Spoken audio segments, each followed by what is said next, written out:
Greetings and salutations, Dark Seekers, and welcome to this video. Do you have issues procrastinating? Do you often find yourself saying, I'm gonna answer this email after lunch?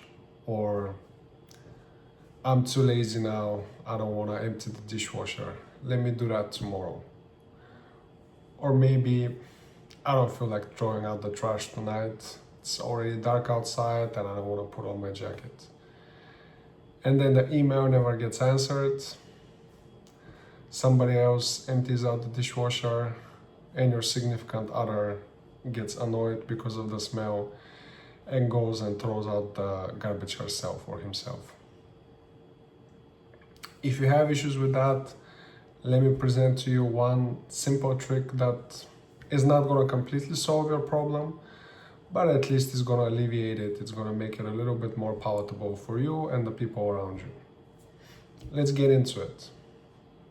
Let me start with a story from none other than the late great Kobe Bryant, the amazing basketball player. Well, it was a lot more than that actually. He spoke several languages. He got an Oscar for a short movie that he created. It was his brainchild.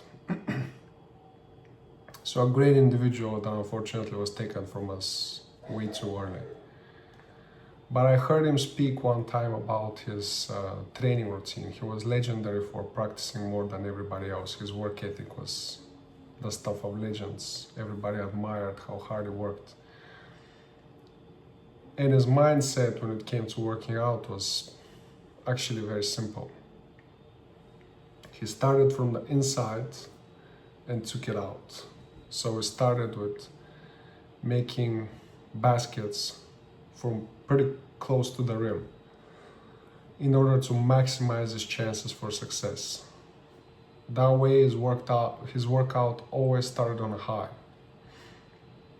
And so basketball players have certain spots on the court to which they want to get to. And so he was shooting from all these spots where he wanted to be in an actual game. But again, he started from the inside and took it out because it was much easier for him to keep himself motivated.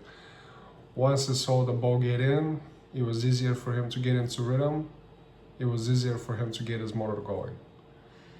And I think that's a great advice for dealing with procrastination, even if you're not a legendary, extremely talented basketball player. Often I find myself too lazy or too unwilling to read. I'm tired, maybe I want to watch something on TV, play on my phone instead of actually reading, learning something new.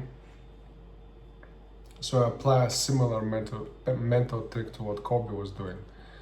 Instead of opening a book on my phone, because that's too daunting, a book is this wall of text that never ends. So instead of doing that, I open a news app and I start reading there. Usually what happens, I get interested in a particular story. So then I read another one, and then I read another one. And then I kind of get it going. And hey, I've spent 10 minutes reading already. Opening the book I'm reading for a little bit doesn't sound as scary anymore, as time consuming, as big commitment that I have to get over. Same thing with work, similar principle there. Sometimes you go to work, you feel demotivated, right? You don't want to get into it immediately. It's much nicer if you can have a conversation with a colleague, take a coffee, scroll around a little bit, kill some time before there's an official pause, like maybe another coffee break or lunch, maybe you have a meeting. So what I do when I find myself demotivated is I take an easy assignment.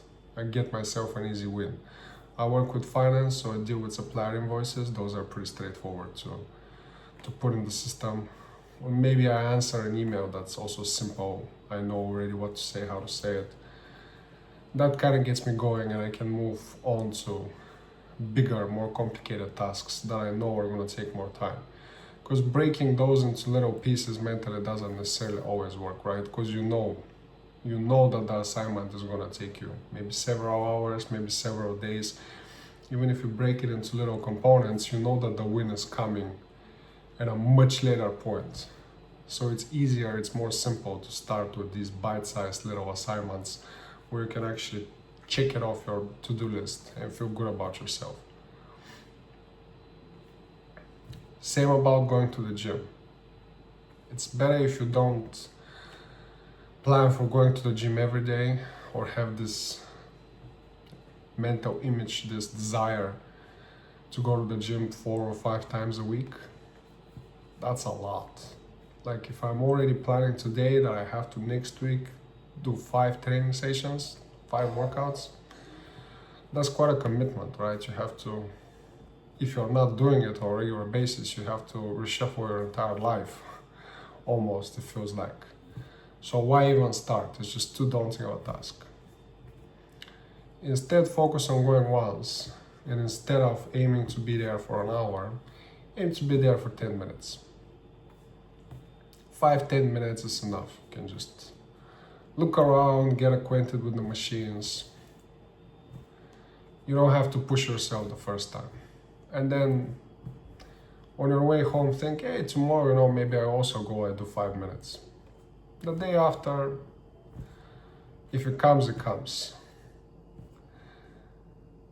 And it's important, one final thing, right? Because it's, if you're noticing there's a pattern in what I'm talking about, what I'm saying. I'm not saying if you want to go to the gym, go answer a couple emails, that's going to get you going. What you're trying to accomplish needs to be a little bit difficult, even though it's a small part of the assignment, it's a small piece of the puzzle. It needs to still be uncomfortable for you to do.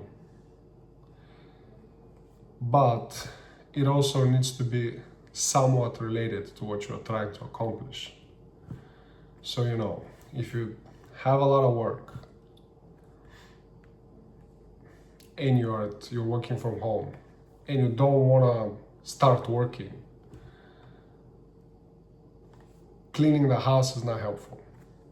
Because, that's not something that you want to do, but it's also in no way related to your final objective, to the goal you want to achieve.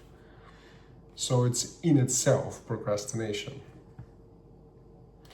That said, if you go and you take a cold shower, that's going to have a positive impact because that's something difficult that you don't want to do. You prove yourself that you can do that. Also, it leads to this dip in dopamine that then has to be compensated by an increase in dopamine, which makes you feel good. So there are certain biohacks that you can do. If you want to learn more about those, there's other channels that are much more attuned, much more clear and precise in that kind of messaging. But for now, think small and think I care, because all of us would rather be lazy than work. There's not a single individual on this planet, I assure you, that if given the option to relax and to work, would rather do work. The difference is some choose to do it actively. And I'm pretty sure, I'm convinced that you can be one of those individuals that can get work done. Thank you very much for watching and listening. I hope you like my content. If you do, please like and subscribe. And I'll catch you guys in the next one.